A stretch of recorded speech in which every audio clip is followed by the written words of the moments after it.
The Lordship of Utrecht was formed in 1528 when Charles V of Habsburg conquered the Bishopric of Utrecht during the Guelderian Wars. In 1528, at the demand of Henry of the Palatinate, Prince-Bishop of Utrecht, Habsburg forces under Georg Schenk van Tautenberg liberated the bishopric, which was occupied by the Duchy of Gelder since 1521 to 1522. On October 20, 1528, Bishop Henry handed over power to Charles of Habsburg. The Bishopric of Utrecht came to an end and was divided into the Lordship of Utrecht and the Lordship of Overijssel, both ruled by a Habsburg stadtholder. Between 1528 and 1584 the stadtholder of Utrecht was the same as the stadtholder of the County of Holland. The lordship became part of the Burgundian Circle by the Pragmatic Sanction of 1549, and one of the 17 provinces.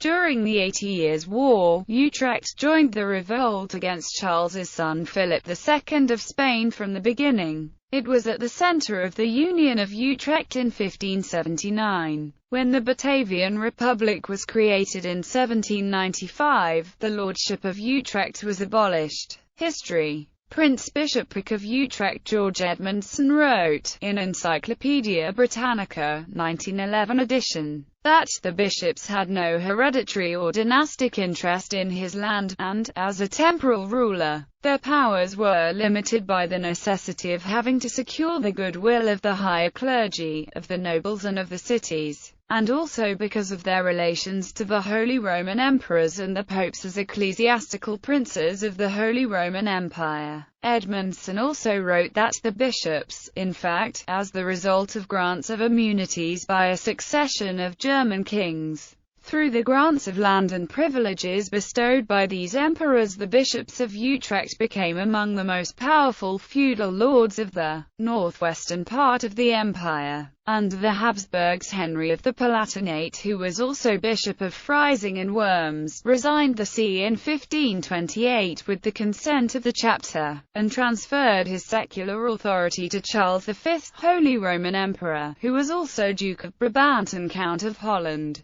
Thus Utrecht came under the sovereignty of the Habsburgs. The chapters voluntarily transferred their right of electing the bishop to Charles V, and Pope Clement VII gave his consent to the proceeding. The first bishop appointed by Charles V, Cardinal Willem van Enkhuizen, died in 1533 without having ever entered his diocese. In 1548 the Lordship of Utrecht, together with Gelders, was transferred from the Lower Rhenish Westphalian Circle to the Burgundian Circle, aligning it with the other Habsburg territories in the Low Countries in terms of imperial administration. In 1550, at the insistence of Philip II of Spain, the church organization of the Netherlands was restructured by forming new dioceses and reorganizing the old ones. The Diocese of Utrecht was taken from province of Cologne, in which it was a suffragan, and elevated to the rank of an archdiocese and metropolitan see. Its suffragan dioceses were Haarlem, Bois-le-Duc, Middelburg, Deventer, Leeuwarden, and Groningen. But the new ecclesiastical province had not a long existence.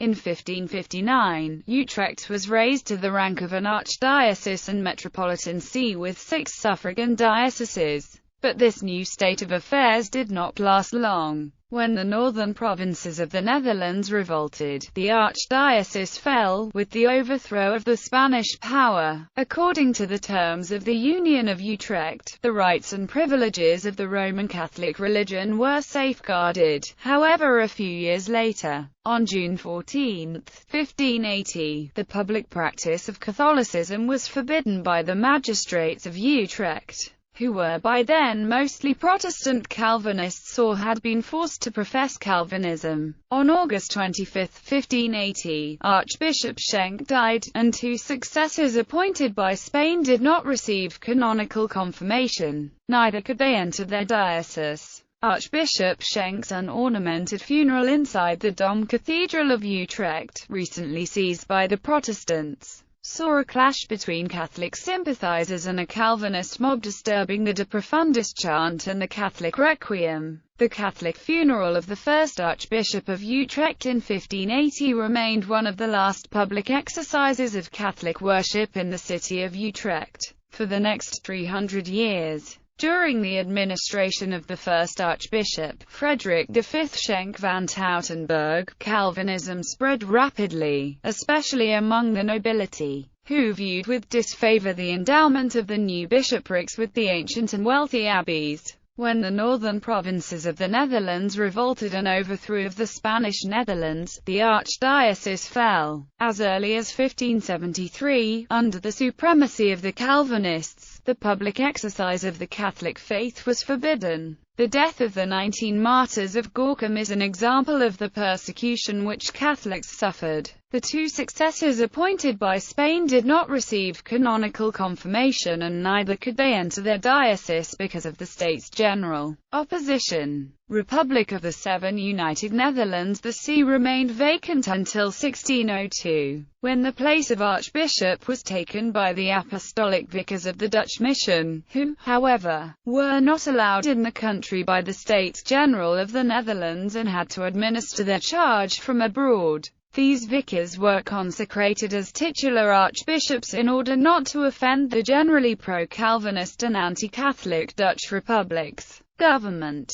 They would assume the real title of Archbishop of Utrecht when circumstances permitted. From the end of the 16th century their place was taken by vicars apostolic for the Dutch Republic, who, however, were generally driven from the country by the States General and forced to administer their charge from abroad. Even though there was a great lack of priests, a very large part of the population of the Netherlands remained Catholic. Among these vicars apostolic, who were generally made titular archbishops, was Johannes van Neerkassel, a friend of Antoine Arnauld and Pasquier Quesnel, who had fled from France and was inclined to Jansenism. His successor, Petrus Codde, was suspended in 1702 by Pope Clement XI on account of his Jansenistic opinions and his stubborn opposition to the papal see, and in 1704 the Pope deposed him. The Cathedral Chapter of Utrecht, though first illegally elected a vicar general in 1706 and then in 1723 with the approval of the States General, chose the parish priest of Utrecht, Cornelius Steenhoven, as archbishop.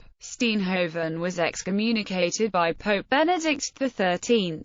This was the origin of the Jansenistic Church of Utrecht, which, however, was joined by only a very small part of the Catholic clergy and laity, although the state favored it entirely, as the pro-vicars appointed by the Pope were not permitted by the government to enter the country. Both the Catholic Church of Utrecht and that of the entire Netherlands was administered until the French Revolution by papal internuncios of Cologne and Brussels. During the last period of the Apostolic Vicariate, Jansenism and Gallicanism spread among the Dutch clergy, and Vicar Petrus Codde was suspended by the Pope, who accused him of being a Jansenist. He continued as archbishop, remaining out of communion with the papacy. After his death, the majority of the diocesan clergy continued to claim the right to elect the bishops for themselves. Having obtained the permission of the Dutch government, in 1723 the chapter elected a new archbishop, who was not confirmed in post, and excommunicated by Pope Benedict XIII.